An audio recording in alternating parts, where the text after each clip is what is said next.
السلام عليكم ورحمة الله تعالى وبركاته. كنتوا عن ونكسو صاحبيال soo dhawaada muuqaalkeena maanta waxaan uga hadli doonaa saddex shay oo qofka ka hor istaaga inuu guuleysto. weliba waa saddex qofka xitaa cibaadadiisa saameyn weyn ku yeesha. waa saddex mar walba qofka u baahan yahay inuu ka digtoonaado, mar walbana uu u baahan yahay inuu sidoo uga guuleysan lahaa oo falanka la yimaado. haddaba maxay yihiin saddexdaas shay? muuqaalkan ayaan uga bogan doonaa, waxaan kula wadaagi doonaa sidoo kale qisas iyo axaadiis iyo ayado quraan oo ku saabsan ciwaankeenan maanta. haddaba soo dhawaada. intaan muuqaalka guda galin haddii aan ugu xustaan ugu soo biirin muuqaalka inoo la garay qaybta commentiga nugu reeb wixii fikirkaaga ama talo tusaale mahadsanid. soo dhawaada. qof walba oo doonaya guul waxa uu wajahayaa saddex caqabadood oo culus. saddexdaasi waa shaki, cabsi iyo guul darro. haddii aadan ka gudbin waxay kugu xirayaan silsilado culus oo ka hor istaaga inaad gaarto himiladaada. shakiga waa codka gudahaaga kaaga hadlaya ee leh ma awoodid, ma qaban kartid, adiga kuguma habboona. waa cadowga koowaad ee guusha. marka aad iska shakisid waxaad luminaysaa kalsooni iyo fursado. laakiin xalka shakiga waa hal ku bedel adkaysi iyo tijaabo. mar kasta oo aad isku daydo shakiga wuu yaraadaa.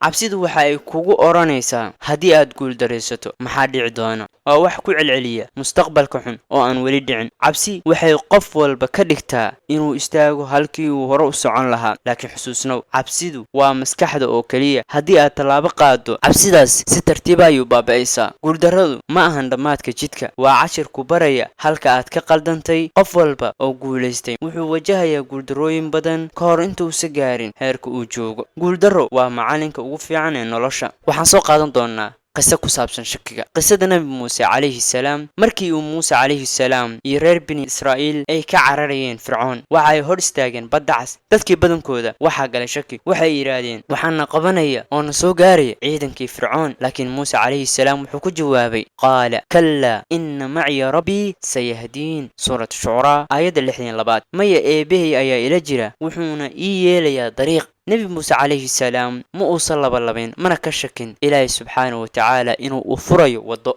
lambarka labaad, cabsida. nebi maxamed sallallahu calayhi wasallam iyo abubakar waxa ay ka soo tageen maka. reer makana way soo raasheen. nebiga sallallahu calayhi wasallam iyo abubakar waxa ay galeen godka qaar xiraa. cadowgoodii wuxuu istaagay iridka godka. abubakar waxa uu ku yidhi nebiga sallallahu calayhi wasallam, rasuulka allow, haddii midkood uu hoos fiiriyo wuuna arki lahaa. nebi maxamed sallallahu calayhi wasallam waxa uu ugu jawaabay laa taxzan ina allaha macana. suuratu tawba aayadda 4. hawalwelin, ilaahay baa nala jiray. cabsi kuma jirto nebi maxamed sallallahu calayhi wasallam. kalsooni saayida ayuuna qabaa. wuxuuna ku kalsoon yahay rabbi subxaanahu watacaala inuusan cidlaynaynin oo uusan mar walba uga tegaynin meel cidla. rabbina ciddii tala saarata wuu ku filan yahay. nambar 3, guuldarrada. qisada thomas edison waa ninkii ikhtiraacay iftiinka korontada. waxaa lagu sheegay inuu guuldaraystay in ka badan 1000 jeer intii uu isku dayay inuu sameeyo nalka. markii saxaafaddu ay weydiisay sababtii ugu adkaystay, waxa uu ku yidhi anigu ma aanan guuldaraysan ee waxaan helay 1000 siyaabood oo aanan shaqaynayn. guuldarradu waxay ahayd cashir.